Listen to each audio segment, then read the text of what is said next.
One of the most frequent questions I get is, Keston, how do I deal with faculty and student affairs professionals who are pushing back on assessment? That's a great question. Today, I'm joined by Joe Levy, who's actually written a dissertation on the topic. And we're going to explore one of the strategies that Joe talks about, and that's competence. So it's building up the knowledge and skills of faculty and student affairs professionals so that they can conduct assessment better.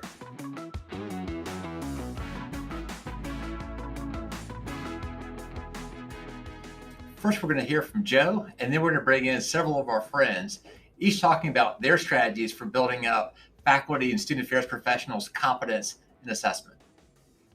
Joe, tell us about your dissertation, particularly that competence piece.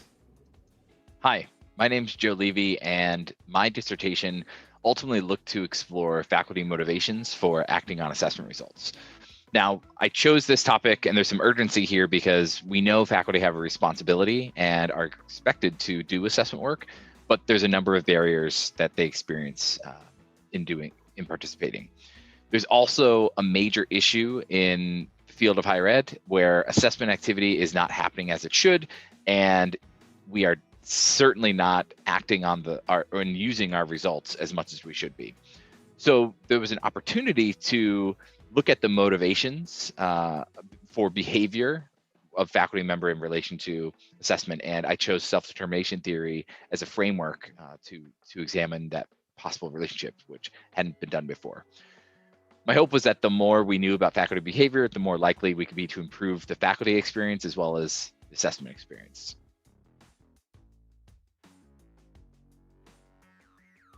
So I use self-determination theory as a framework to understand motivation because this theory considers internal mechanisms people use for regulating their behavior. It posits that there's three needs that form the basis of self-motivation: competence, relatedness, and autonomy. Now, each of these needs don't have to be met in a specific order, but when they are met individually and collectively, they contribute to the functioning of self-motivation or behavior regulation. Likewise, if they're not met, they can take away from that. Now, competence is characterized as a need for someone to believe in their knowledge and abilities, which seems to be as its name implies. And generally, people want to feel capable and able to perform tasks required of them, especially if they're activities of interest or importance. So when we position this with faculty and assessment, we know that faculty have a responsibility to do this work. So it's only natural that they want to feel able and knowledgeable and competent to engage in it. Therefore, it's important that we look to understand if faculty do feel competent in this space, and if not, brainstorm what we can be doing to help with that so that they feel more likely to engage and that need is being met. Joe and I have reached out to our colleagues and asked them how they helped faculty and student affairs professionals develop their assessment competency.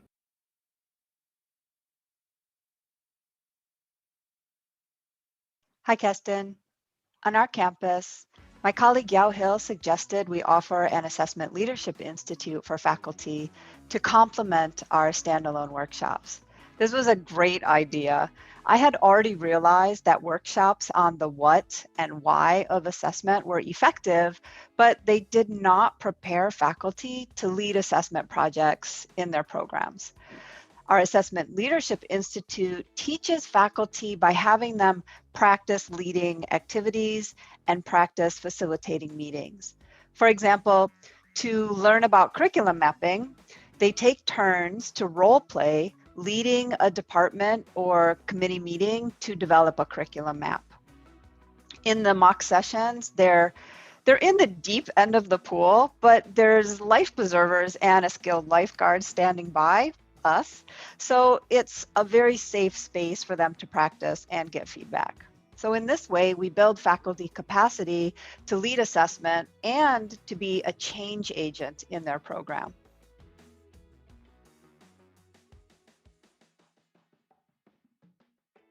Hi, I'm Lesley D'Souza. I'm the Director of Strategic Storytelling and Digital Engagement at Western University's Student Experience Division. I'm here to talk to you a little bit about data storytelling and the 3 things you gotta get right to get your data stories right.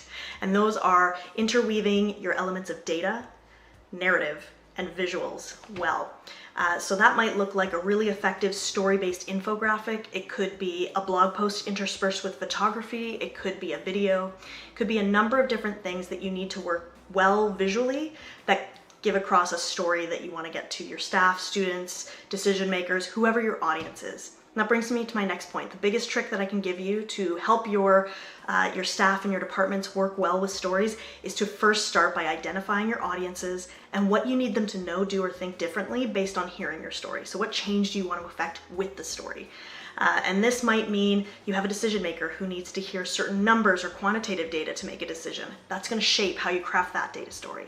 It might mean that you're influencing a student audience, and in that case, you really want to get the voice, tone, and emotions correct in order to couch that data in an effective story that's going to motivate change. So those are my tips for you to make sure you're thinking from that audience perspective and to build it into your assessment process and help your staff ask themselves reflective questions about who is my audience, what do I need them to know, do, or think differently, and how do I build that into my assessment planning.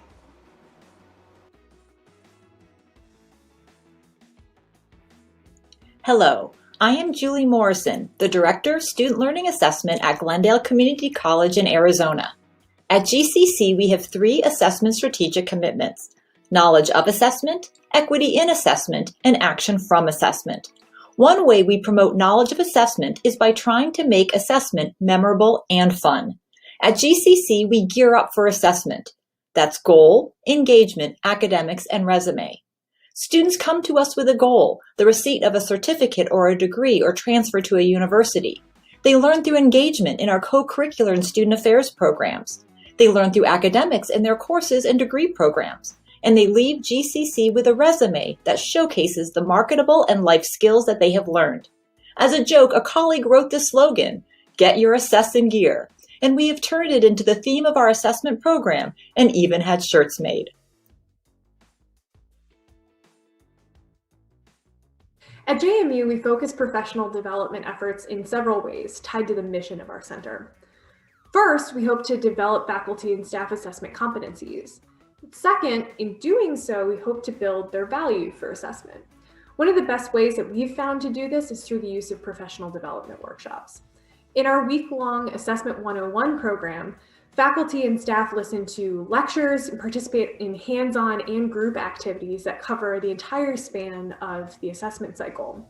We then map the 101 curriculum and its assessment back to competencies that can be found in the assessment skills framework.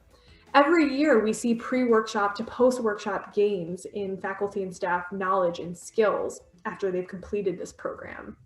But more to the point here, we also see that it increases their self-reported value for assessment. Caroline, thanks so much.